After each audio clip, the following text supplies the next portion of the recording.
ટ્રમ્પના કાર્યક્રમમાં ખાલિસ્તાની આતંકી પન્નું દેખાતા ભારત લાલધૂમ, અમેરિકન સરકાર સમક્ષ ઉઠાવાશે સવાલ। અમેરિકાના પ્રમુખ ડોનાલ્ડ ટ્રમ્પના શપથગ્રહણ કાર્યક્રમમાં આતંકવાદી ગુરપતવંત સિંહ પન્નું જોવા મળતા ભારતે અમેરિકા સમક્ષ વાંધો ઉઠાવ્યો છે। વિદેશ મંત્રાલયના પ્રવક્તા રણધીર જયસ્વાલે કહ્યું કે જ્યારે પણ ભારત વિરોધી ગતિવિધિ થાય છે તો અમે અમેરિકન સરકાર સમક્ષ આવો મુદ્દો ઉઠાવીએ છીએ અને અમે હંમેશા આવા મુદ્દાઓ ઉઠાવતા રહીશું।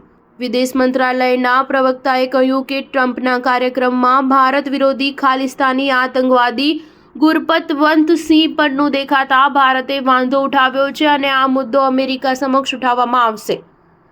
આપણા દેશની રાષ્ટ્રીય સુરક્ષા સાથે જોડાયેલા મુદ્દાઓને ભારત હંમેશા અમેરિકા સમક્ષ ઉઠાવતો રહેશે।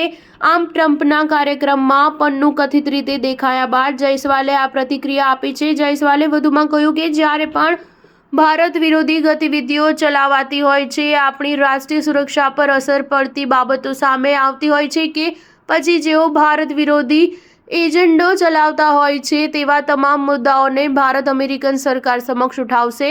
અમે અમેરિકન સરકાર સમક્ષ આવો મુદ્દો ઉઠાવીએ છીએ અને અમે હંમેશા આવા મુદ્દાઓ ઉઠાવતા રહીશું। ઉલ્લેખનીય છે કે અમેરિકાના નવા પ્રમુખ ડોનાલ્ડ ટ્રમ્પને 20 જાન્યુઆરીએ શપથગ્રહણ સમારોહ યોજાયો હતો, જેમાં ખાલિસ્તાની આતંકવાદી પન્નું આવ્યો હોવાના વિડીયો વાયરલ થયા છે। પન્નું કેનેડા અને અમેરિકાની બેવડી નાગરિકતા ધરાવે છે। કેટલાક મીડિયા રિપોર્ટમાં કહેવાયું છે કે પન્નુને કાર્યક્રમમાં આવવા આમંત્રણ આપ્યું ન હતું।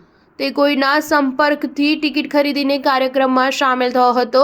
વાયરલ થયેલા વિડીયોમાં જોવા મળી રહ્યું છે કે શપથગ્રહણ કાર્યક્રમમાં સામેલ થયેલા લોકો યુએસએના નારા લગાવી રહ્યા છે, જ્યારે પન્નું ખાલિસ્તાનના સમર્થનમાં નારો લગાવતો જોવા મળી રહ્યો છે। વિડીયોમાં સ્ટેજ પર ટ્રમ્પ અને ફર્સ્ટ લેડી મેલાનિયાની ઝૂમ ફૂટેજ જોવા મળી રહી છે। પછી તેમાં યુએસએના નારા લગાવતી ભીડ જોવા મળી રહી છે। ત્યારબાદ કેમેરો આગળ વધે છે ત્યારે ભીડની વચ્ચે પન્નું દેખાઈ રહ્યો છે અને તે ખાલિસ્તાન જિંદાબાદ બોલતો જોવા મળી રહ્યો છે। સ્ટાર ન્યૂઝ 7 હંમેશા સચ્ચાઈની સાથે।